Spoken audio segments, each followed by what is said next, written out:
Ad hoc committee set up committee to probe Error 5 for abuse of office and money laundering.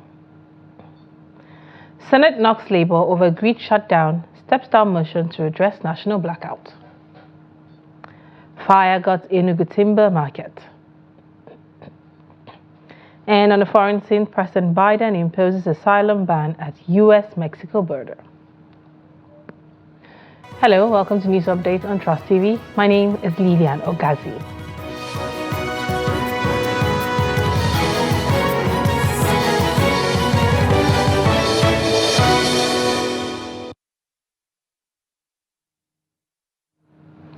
And now to the news.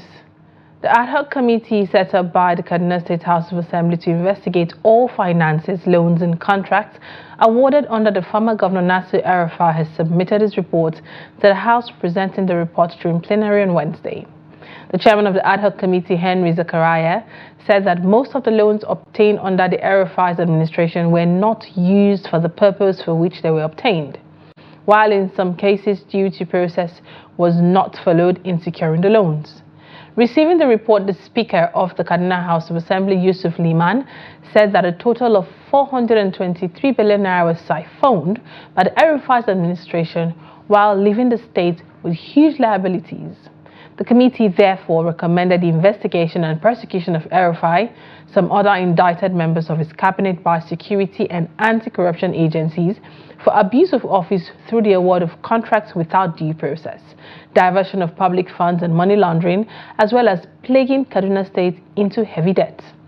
The committee also recommended the immediate suspension of the Kaduna State Commissioner for Finance, Shiza Bada, who also served in the same capacity under the El-Rufai's administration, as well as the chairman of the State Universal Basic Education Board. The Senate, in its resumed hearing on Tuesday, frowned at the actions of the organized labor who shut down the national grid as part of its nationwide strike over the new national minimum wage. While speaking on the effects of the two-day strike, President of the Senate, Godswill Akpabio, said it is unacceptable for labor to prevent the airlift of pilgrims on Hajj to Saudi Arabia and preventing Nigerian students from sitting for their scheduled West African Senior Secondary examination. Trust TV's Senate correspondent Sergey Ibrahim brings details of this and more from Tuesday's plenary. At the resumed hearing, Akpabio said a bill should be brought to the National Assembly to settle the issue of new national minimum wage once and for all. However, the Senate stepped down the motion following the announcement of the strike suspension. We thank them for agreeing to go back to the negotiation table. We urge the federal government to expedite action on negotiations in order to arrive at something that is acceptable, at least acceptable to both parties, or something that is reasonably acceptable to both parties. And then immediately thereafter, since the last minimum wage has expired, as an act of parliament, they should immediately send us an executive bill for us to commence work. Also, Senator representing Bauchi Central, Abdul Ninki, has resumed his duties at the National Assembly after a 10-week suspension. The Bauchi lawmaker was suspended in March 2023 after he had accused Senate leadership of misappropriating the 2024 budget. The Senate officially reinstated Ninki on May 28, 2024, following a resolution passed during plenary for his recall, sponsored by Senate Minority Leader Abba Moro and co-sponsored by Deputy Minority Leader Olalire Oyewumi and Minority Whip Osita Ugu. It is therefore my resolve to, with a profound humility, to Allah, the sustainer and the cherisher, thanking Him for giving us this day and for finding it fit enough, for finding time to be with you once again. And I would like to commend the Senate for this gesture. Senate President Godswill Akpabio welcomed Senator Ninki back, emphasizing the importance of unity and collaboration. I believe that you have a lot to contribute to the 10th Senate. I believe you are a very resourceful senator. And like you said, let bygone be bygone. So you are welcome. We welcome you back with gratitude. Due to his suspension, Senator Ningi lost his position as chair of the Senate Committee on National Identity and Population, as well as his position as a chair Northern Senators Forum. Meanwhile, the national chairman of the Social Democratic Party, SDP, Shehu Gabam, has vowed to challenge the outcome of the Kogi State Governorship Election Petition Tribunal, which affirmed the election of Usman Ododo as a duly elected governor of Kogi State. Addressing a news conference on Tuesday in Abuja, Gabam said the tribunal judgment, which was already in the public domain at the time the judgment was being delivered, was a miscarriage of justice aimed at disenfranchising the people of Kogi State. Gabam insisted that the party is prepared to go all the way to the Supreme Court to reclaim its mandate from the All Progressive Congress-led administration of Governor Ododo. Ruling on the matter, the three-member panel of justices headed by Justice Ado Birinkudu held that the petitioners, the SDP, and its candidate Murtala Ajaka failed to prove the allegation of overvoting and non-compliance with the Electoral Act 2022 in the petition. In a unanimous decision, the panel held that all the witnesses' evidence filed before it was incompetent and full of inconsistency.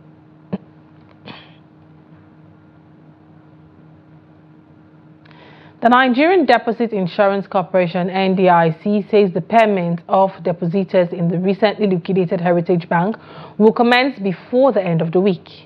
The managing director of NDIC, Bello Hassan, disclosed this in a briefing on the liquidation of the bank in Abuja on Tuesday. Hassan said the total bank deposits at the Heritage Bank stands at 650 billion naira, while its loan portfolio stands at over 700 billion naira. He stated that the NDIC looks forward to ensuring the loan repayments within the next 6 months. The NDIC MD said that all depositors are currently being verified for onward payment of insured benefits of 5 million naira, while depositors with insured deposits above 5 million naira will be paid upon the sale of the assets of the bank. The NDIC put the total depositors at the bank at 2.3 million naira, with 99% of them having total balances less than 5 million naira.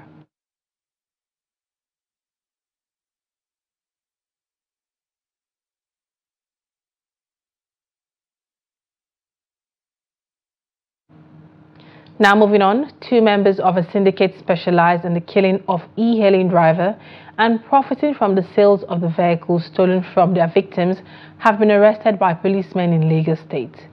The arrested members include Rakib Mashood and an alleged accomplice Olawale Kolawole.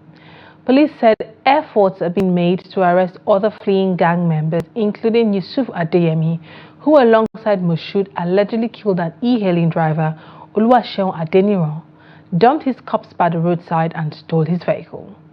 The State Police Public Relations Officer Benjamin Hundeyin said investigations are still ongoing.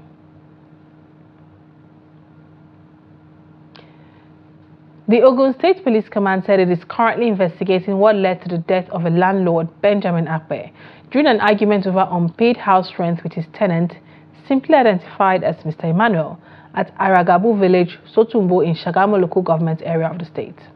A statement by the Ogun State Police Command on Molola Odutola on Tuesday said it commenced investigation after a suspected murder case was reported on Monday by the daughter of the deceased, Precious Akpe. She added that the deceased daughter hinted to the police that her father confronted his tenant at 7:20 p.m. on Saturday over unpaid house rent. The PPRO noted that an investigation had begun on the case. He explained that the deceased has been deposited at the morgue of the Olabisi Onabanjo University Teaching Hospital, Shagamu. The multinational Joint Task Force said it has arrested 57 terrorists and 176 persons involved in terrorism activities have surrendered during its operation at the Lake Chad region.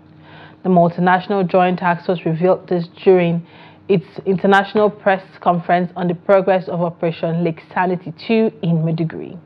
It added that during its operation in Doran Naira and Zanari Bagzada and other strongholds at the Lake Chad area, it lost 6 soldiers and neutralized more than 140 40 terrorists, recovered weapons during this operation, which includes 796 rounds of ammunition, PKM machine gun, 5 AK-47 rifles, motorcycles, amongst others.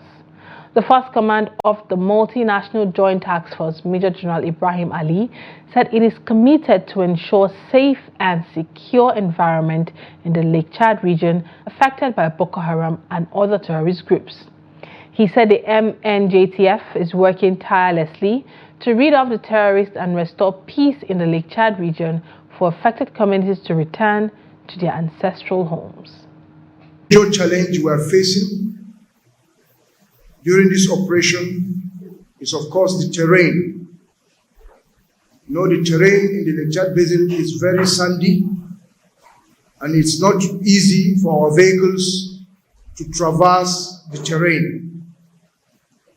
Again, the area, you know, is littered with islands. So the challenge of crossing the water from one island to another, it's quite demanding.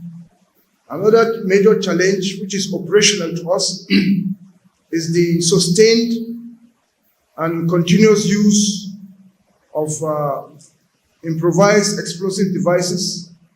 That all these challenges will not deter us from doing our work, restoring stability in the Lake Chad Basin region, so that the inhabitants of the area can go back to their normal life they used to experience, normal life of living, farming, fishing, herding, and what have you.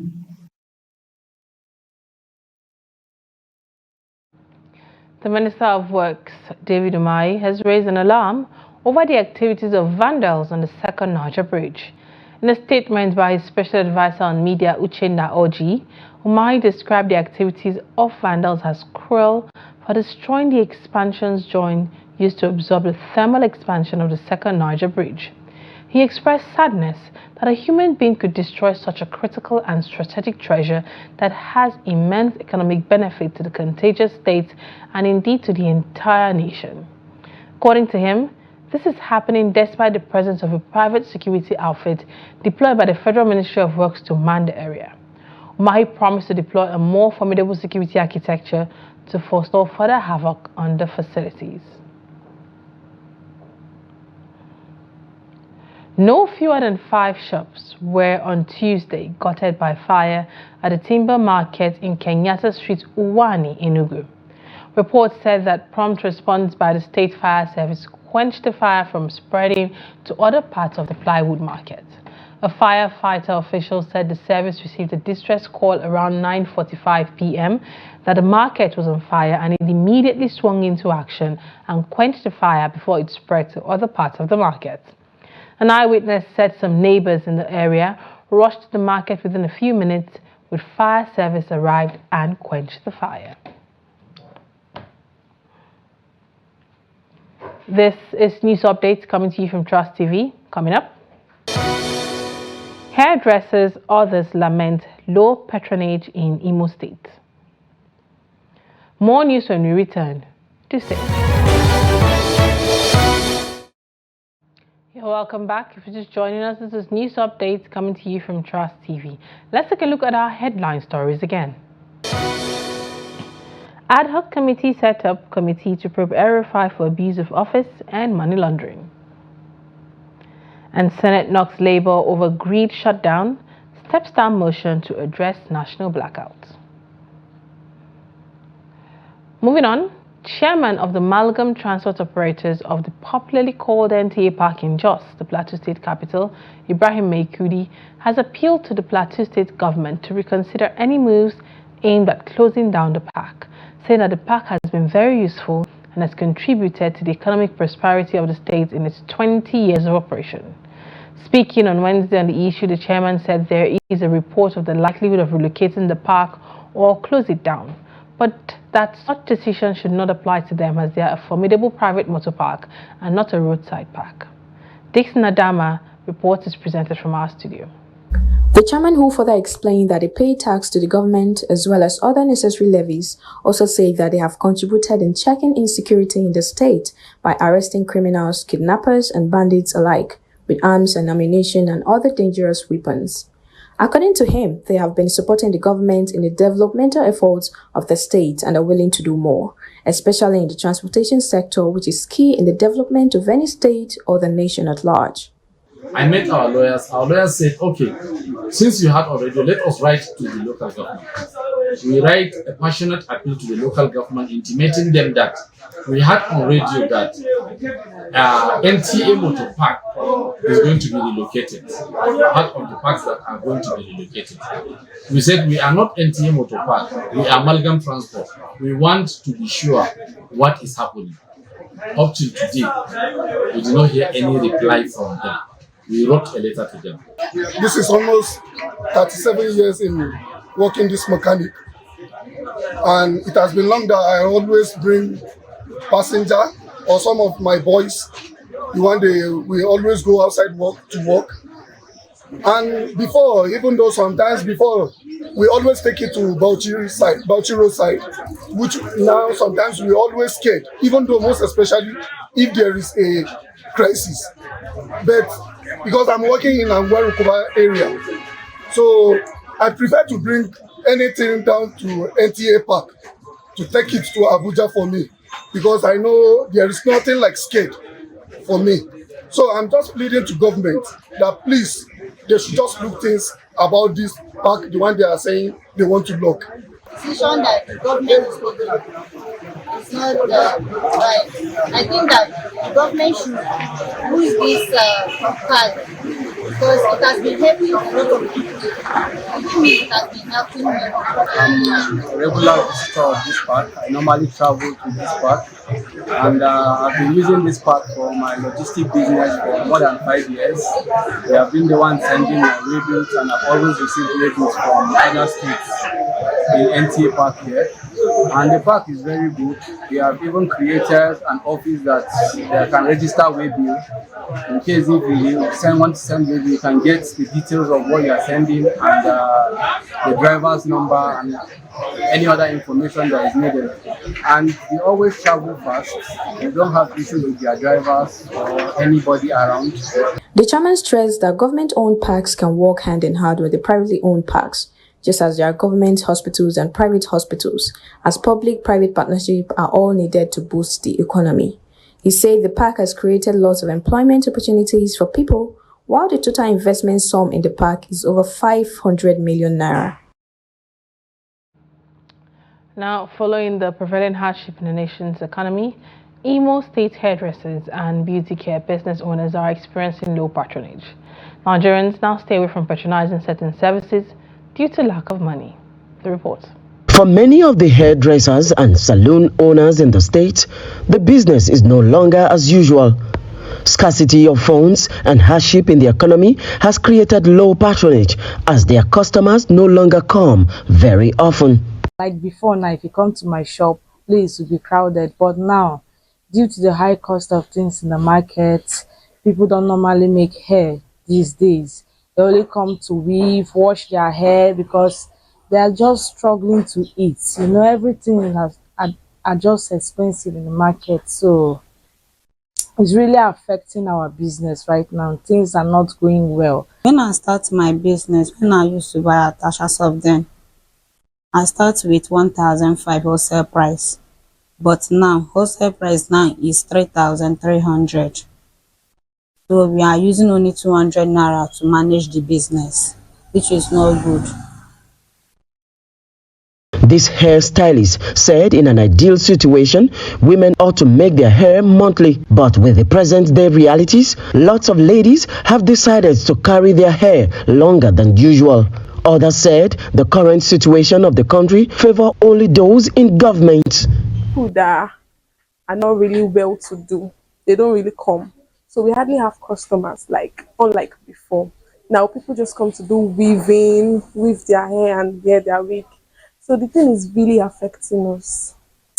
And we pray and hope the government do something about it. And reduce the cost and make it to be good. Let people see what they eat we can have money to buy, attach and buy kinky to play the hair, because some people don't like to come to show. Some people wish to go and barb the head because all these things.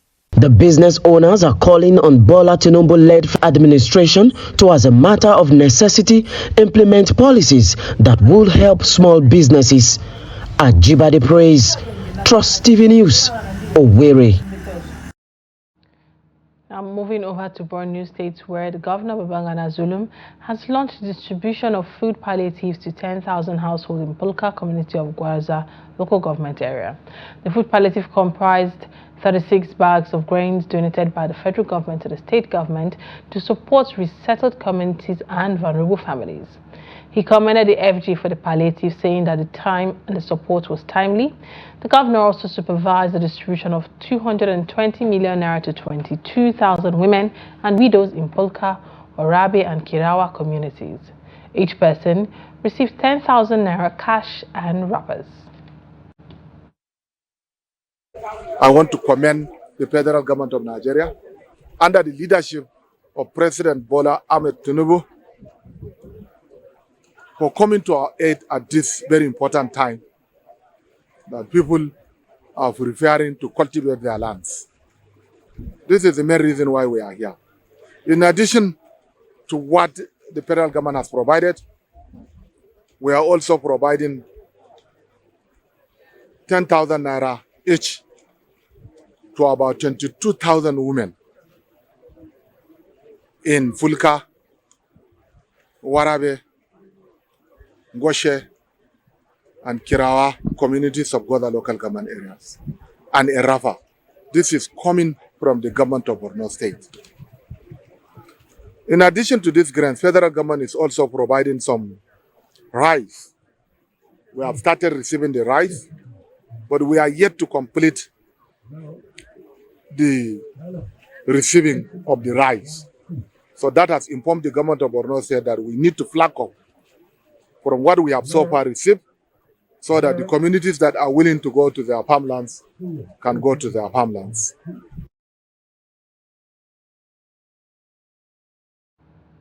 And now moving on to the foreign scene, President Joe Biden on Tuesday unveiled plans to enact immediate significant restrictions on migrants seeking asylum at the U.S.-Mexico border as the White House tries to neutralize immigration as a political liability ahead of the November elections.